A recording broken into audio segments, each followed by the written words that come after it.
அனைவருக்கும் வணக்கம். இந்த பதிவில் நம்ம என்ன பார்க்க போகிறோம் அப்படின்னா, வராகியம்மனை வழிபாடு செய்யும் பக்தர்கள் மட்டும் இந்த பதிவை பார்த்தால் உங்களுக்கு பயனுள்ளதாக இருக்கும்.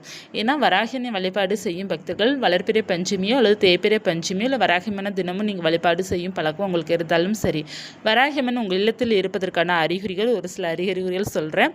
இந்த மாதிரி இருக்குது அப்படின்னாலே வராகியனை உங்களுடைய பூஜையை முழு மனதோடு அவங்க ஏற்றுக்கொள்வாங்க.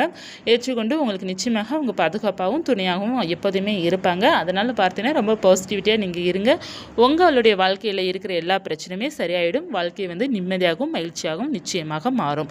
இப்போ வராகியனை வழிபாடு செய்யும் பக்தர்கள் தெரிந்து கொள்ள வேண்டியது என்ன அப்படின்னா, முதல்ல நீங்கள் வராகியனை வழிபாடு செய்கிறதுனால உங்களுக்கு என்னென்ன பலன் மகிமைகள் நடக்கும் அப்படின்னா, நல்ல பாசிட்டிவிட்டி கிடைக்கும், வாழ்க்கை ரொம்ப மகிழ்ச்சியாக மாறும் மற்றும் தைரியமாக இருப்பீங்க. எல்லா பிரச்சனையும் தானாக சரியாகும், எதிரி தொல்லைகள் முக்கியமாக நீங்கும்.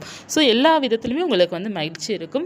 இப்போ அன்னை நம்ம வீட்டில் இருக்கிறாங்களா அப்படிங்கிறது எப்படி தெரிந்து கொள்வது அப்படின்னா, நீங்கள் வராகியம்மனை முதலாக வழிபாடு செய்யும்போது முதல்ல உங்களுக்கு தெரிந்து கொள்ள வேண்டிய முக்கியமான அறிகுறி என்ன அப்படின்னா, விளக்கு நல்லா எரியும். உங்களுக்கு நம்ம சாதாரணமாக பார்த்தீங்கன்னா எல்லார் வீட்டிலும் ஜோதி கொஞ்சமாக தான் நம்ம எரியும். நமக்கு வராகியம்மன் விளக்கு மட்டும் பார்த்தீங்கன்னா ரொம்ப நீண்டுட்டு எரியும், ரொம்ப தீபச்சுடர் அதிகமாக எரியும். ஏன்னா வராகியம்மன் ஒரு உக்ரம் தெய்வம்.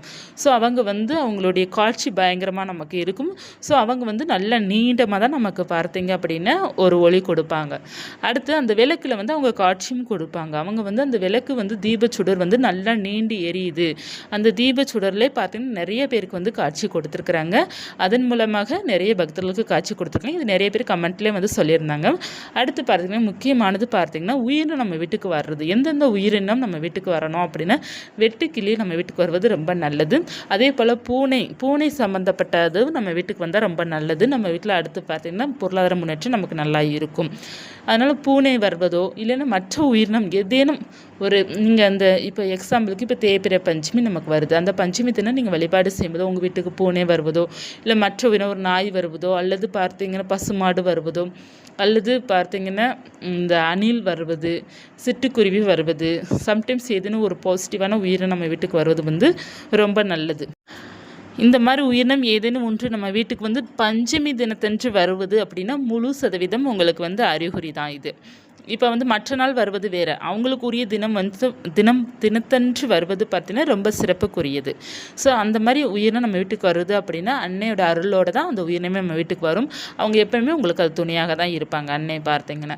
அடுத்து 3வது முக்கியமான அறிகுறி பார்த்தீங்கன்னா வீட்டில் எப்போதுமே வாசம் நல்லா இருக்கும். அதாவது மனம், ஒரு பத்தி மனமோ பார்த்தீங்கன்னா சாம்பிராணி மனமோ எப்போதுமே நம்ம வீட்டில் இருந்துகிட்டு இருக்கிற மாதிரி ஒரு ஃபீல் ஆகும். இப்போ பார்த்தீங்கன்னா நம்ம மாலை நேரம் விளக்கு போடுற பழக்கம் இருக்கும். மற்ற நேரமும் நம்ம வீட்டில் ஒரு பாசிட்டிவான மனம் இருந்துக்கிட்டே இருக்குது அப்படின்னா தெய்வத்தோட அருள் அந்த வீட்டில் நிறைவாக இருக்குது. அப்படி இருந்தால் மட்டும்தான் அந்த மனம் எப்போதுமே இருக்கும். அந்த மனம் பார்த்தீங்கன்னா நமக்கு 1 மணி நேரமோ 2 மணி நேரம் தான் இருக்கும், அதுக்கப்புறம் அது போயிடும். ஆனால் அந்த மனம் எப்போதுமே இருந்து கொண்டே இருக்குது அப்படின்னால இந்த இல்லத்தில் தெய்வீக சக்தி அதிகமாக இருக்குது. உங்களுடைய குலதெய்வம் கூட இருக்கும் மற்றும் உங்களுடைய இஷ்ட தெய்வம் இருப்பாங்க. அதிக சக்தி வாய்ந்த தெய்வம் அந்த வீட்டில் இருப்பாங்க. இருக்கிறதுனால தான் அந்த அளவுக்கு வாசம் இருக்கும். நீங்கள் வராகியனை வழிபாடு செய்யும்போதும் சரி, அந்த வாசம் அதிகமாக இருந்தால் அந்த அன்னையோட அருள் அந்த வீட்டில் கட்டாயமாக இருக்குது அப்படிங்கிறது அர்த்தம். அடுத்து பார்த்தீங்கன்னா ரொம்ப முக்கியமானது, இதை நீங்கள் கவனித்து பார்த்தால் மட்டும்தான் தெரியும்.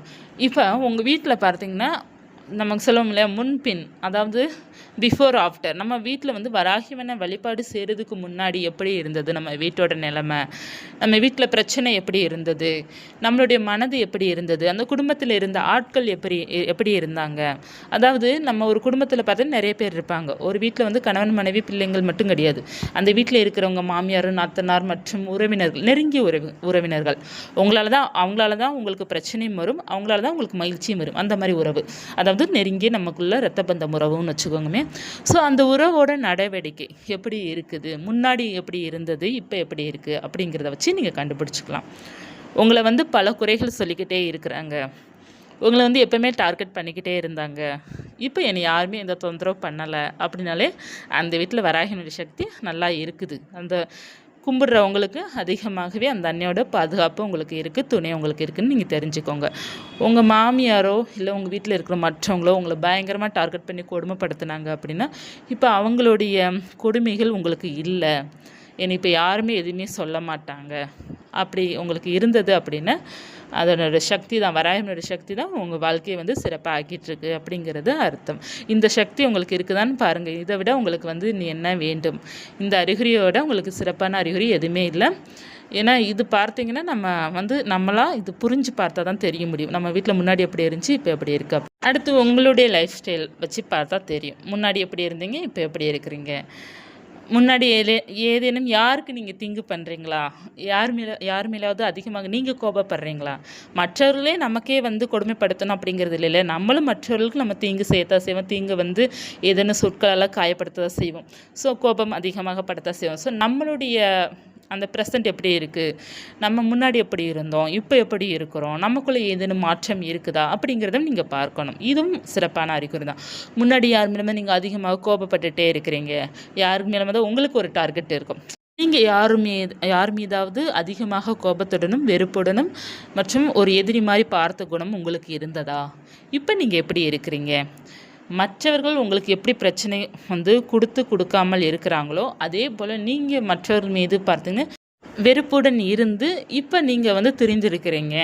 இப்போ எனக்கு அவங்க மேலே கோபமே இல்லை, அன்பு மட்டும்தான் இருக்குது. இல்லை நான் அவங்கள விட்டு விலகிட்டேன், என்னால் அவங்களுக்கு எந்த பிரச்சனையும் கிடையாது, நான் அவங்கள வந்து எந்த வித டிஸ்டர்ப் பண்ணலை, அவங்க வேலையை பார்க்குறாங்க, நான் என் வேலையை பார்க்குறேன், நான் யாரையும் கஷ்டப்படுத்தலை, இப்போ நான் அதிகமாக கோபம் கூட படலை, நான் வாட்டில் இருக்கிறேன் அப்படிங்கிற மாதிரி எண்ணம் உங்களுக்குள்ளே இருக்குது அப்படின்னாலும் வராகியின் அருளோடு தான் நீங்கள் எல்லாம் உங்களுடைய கேரக்டரை வந்து சேஞ்ச் பண்ணியிருக்கீங்க. அன்னை வந்து கட்டாயமாக மாற்றுவாங்க. இப்போ எல்லோருமே சிறந்தவங்கள் கிடையாது. எல்லாருக்குமே நெகட்டிவான குணங்கள் இருக்கத்தான் செய்யும்.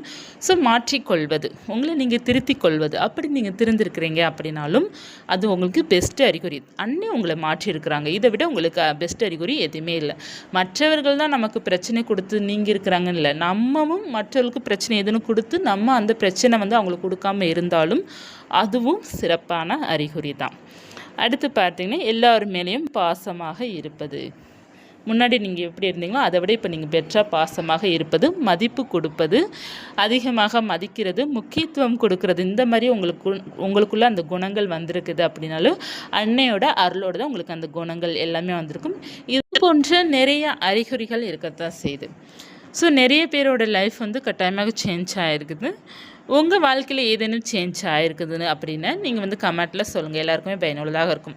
இல்லை நிறைய பேர் வந்து இந்த செய்வினை ஏவல் கெட்ட கனவு இதெல்லாம் இப்போ சரியாக போயிருக்கு, இந்த நல்லா தைரியமாக இருக்கும், ஸ்ட்ராங்காக இருக்கும், இப்போ வீட்டில் பிரச்சனை இல்லை, கடன் திருந்துருச்சு, இந்த மாதிரி ஏகப்பட்ட பாசிட்டிவான ரிசல்ட்டும் நீங்கள் சொல்லியிருக்கிறீங்க. அதே போல் பார்த்தீங்கன்னா இதனுடைய அறிகுறிகள் இருக்குதா, அல்லது உங்கள் லைஃப்பில் வந்து என்ன சேஞ்ச் ஆகிருக்கு, இல்லை எனக்கு அப்படியே தான் இருக்குது அப்படி இருந்தாலும் பரவாயில்ல, நீங்கள் கமெண்ட்டில் சொல்லுங்கள். எல்லாமே மாறும், எல்லாமே ஒரு நாள் மாறும். அதற்கான காலமும் சூழ்நிலையும் நீங்கள் இன்னும் புரிந்து கொள்ளலை, வாழ்க்கையை வந்து புரிந்து கொள்ளலை. புரிந்து கொள்ளும்போது உங்களுக்கு எல்லாமே மாற ஆரம்பிக்கும். வாழ்க்கை நிச்சயமாக மாறுங்க. நமக்கு பிடிக்காத லைஃபை கூட பிடிச்ச மாதிரி மாறும், பிடிச்சது கூட பிடிக்காமலும் போயிடும். ஸோ நம்மளுடைய லைஃப் வந்து சேஞ்ச் ஆகிக்கிட்டே தான் இருக்கும். நம்ம வந்து பாசிட்டிவாக மாற்றிக்கொள்ளணும், அதுதான் நமக்கு ரொம்ப முக்கியம். நம்மளுடைய எண்ணங்களும் சரி, நம்மளை சுற்றி இருப்பவர்களும் சரி, பாசிட்டிவிட்டியோட மாற்றிக்கோங்க. உங்களுக்கு எது சரி எது தவறு அப்படிங்கிறது நல்லா உங்களுக்கு தெரியும். ஸோ எது சரியோ அதை நீங்கள் கரெக்டாக ஃபாலோ பண்ணுங்கள். எது சரி அப்படிங்கிறத அதை நீங்கள் கரெக்டாக முயற்சி பண்ணி அதை நீங்கள் வெற்றியாக நீங்கள் வந்து மாற்றிக்கோங்க. உங்கள் லைஃப் வந்து சூப்பராக இருக்கும். நீங்கள் வந்து என்னென்னா நீங்கள் ஃபாலோ பண்ணணும் அப்படின்னா நமக்கு வந்து ஒழுக்கம், பக்தி, ஒரு அன்பு, இது மட்டும் கிடையாது. நம்ம ஃபினான்ஸ்லேயும் சரி, நமக்கு என்ன அன்றாடைக்கு என்னென்ன தேவை எல்லாத்துலேயுமே நீங்கள் உங்களுடைய வாழ்க்கையில் மிஸ்டேக்ஸ் ஃபுல்லாக கரெக்ஷன் பண்ணிக்கிட்டே நீங்கள் வரணும். அப்படின்னா மட்டும்தான் உங்கள் லைஃப் வந்து என்ஜாயாக மாறும், பிடித்த மாதிரி மாறும், பிடித்த லைஃப்குள்ளே நீங்கள் இருக்கிற மாதிரி ஒரு ஃபீல் இருக்கும். ஸோ நம்ம வந்து சுவாமியை மட்டும் கும்பிட்டா நமக்கு எல்லாம் சரியாகுமானா கட்டாயமாக கிடையாது. சுவாமிங்கிறவங்க பார்த்தோன்னா எப்போவுமே நமக்கு ஒரு சப்போர்ட்டிவாக தான் இருப்பாங்க. நம்மளை நம்ம எப்போ திருத்தி கொள்கிறோமோ அப்போது நம்ம லைஃப் வந்து மாறும். எப்போதுமே இறைவன் வந்து நமக்கு ஒரு சப்போர்ட், அதை வந்து நீங்கள் என்றைக்குமே மறந்துடாதீங்க. அவங்க நமக்கு கூட இருக்கனால ஒரு பலம், நமக்கு பாசிட்டிவும் நமக்கு சேர்ந்து வரும். எப்போதுமே இறைவன் நமக்கு சப்போர்ட்டாக இருக்கணும், நம்ம லைஃப்பை நம்ம மாற்றிக்கொள்ளணும். இந்த பதிவு உங்களுக்கு பயனுள்ளதாக இருக்கும்னு நினைக்கிறேன். இருந்தால் லைக் பண்ணிக்கோங்க. இது போன்ற தகவலுக்கு சேனலை சப்ஸ்கிரைப் பண்ணி வச்சுக்கோங்க. நன்றி.